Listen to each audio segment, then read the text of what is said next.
tuteur n'a pas toujours les bonnes réponses. Après, il faut se donner les moyens d'aller chercher les réponses. Quand on arrive à trouver un problème que la plupart des gens n'arrivent pas à trouver, on se sent bien. Je me sens épanoui dans ce que je fais. Ce qui n'était pas vraiment le cas avant.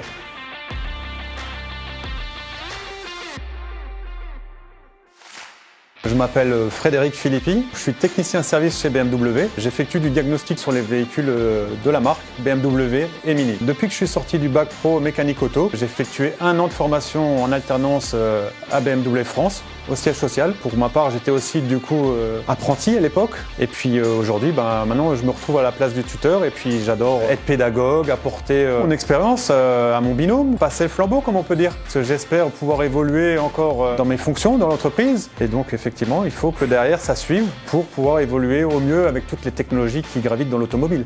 Je m'appelle Gaël Muller, je suis technicien à la concession BMW Car Avenue de Borny. Moi j'ai commencé en CAP peinture. Au début c'était pas vraiment une passion, c'était pas vraiment par choix. J'ai pivoté sur un BTS mécanique. Au bout d'1 an on m'a proposé la formation TEAVA. J'ai tout de suite accepté. J'ai beaucoup aimé comprendre comment les systèmes fonctionnent. Mais dans l'automobile il y a tellement de systèmes différents qu'il y a toujours quelque chose à apprendre.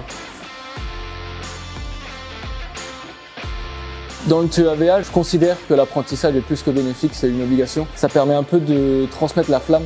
On a beaucoup de lectures, beaucoup d'aide par la technologie et tout. C'est vrai qu'on pourrait être un peu comparé à des informaticiens, dans le sens où on fait moins de grosses mécaniques et plus de la lecture de données par rapport à des capteurs. Seulement, il y a plein de choses qui ne sont pas dites. Et le fait d'avoir quelqu'un qui a de l'ancienneté, ça rapporte vraiment quelque chose en plus. Le diagnostic, ça englobe pas mal de choses. Ça peut être un dysfonctionnement moteur, ça peut être un problème de climatisation. On peut partir sur du gaz, mais après on peut avoir un problème électrique, électronique. J'ai une satisfaction de passer un petit peu mes connaissances.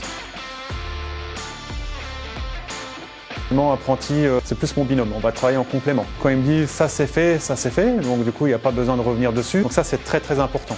La confiance, c'est quelque chose que je cultive et puis du coup avec Gaël ça se passe super bien. Ça fait du bien d'avoir tout le temps quelqu'un qui te file dans le sens où tu es rassuré quand tu fais quelque chose où tu sais pas forcément, c'est une première fois. Tu sais que tu as toujours quelqu'un pour t'épauler et je trouve ça vraiment bénéfique. Ça enlève aussi une partie du stress de savoir qu'on a quelqu'un de plus que compétent à côté de toi qui peut t'expliquer en cas de problème. Le fait de travailler en binôme, ça ramène aussi un peu de sociabilité. On est dans un travail où on n'est pas en contact avec le client. La plupart des choses qu'on le fait un peu dans notre coin. Donc ça fait du bien d'avoir quelqu'un avec qui parler rien que tous les jours. De base, moi j'ai fait un cursus général, c'est ma première année d'apprentissage maintenant. Tout ce que ça m'a apporté, en réalité, c'est beaucoup de confiance en soi, dans le sens où dès que tu es dans le cursus général, on t'apprend beaucoup de théorique, mais au final, dès que tu dois faire de la pratique, t'es pas très sûr. Il y a beaucoup de choses que tu vois en apprentissage que tu verras jamais quand tu es juste au lycée ou à l'école. Quand on est en alternance, je pense qu'on se rend compte de la diversité qu'il y a derrière. Déjà, on peut aimer faire du post-équipement, on peut aimer faire du diagnostic.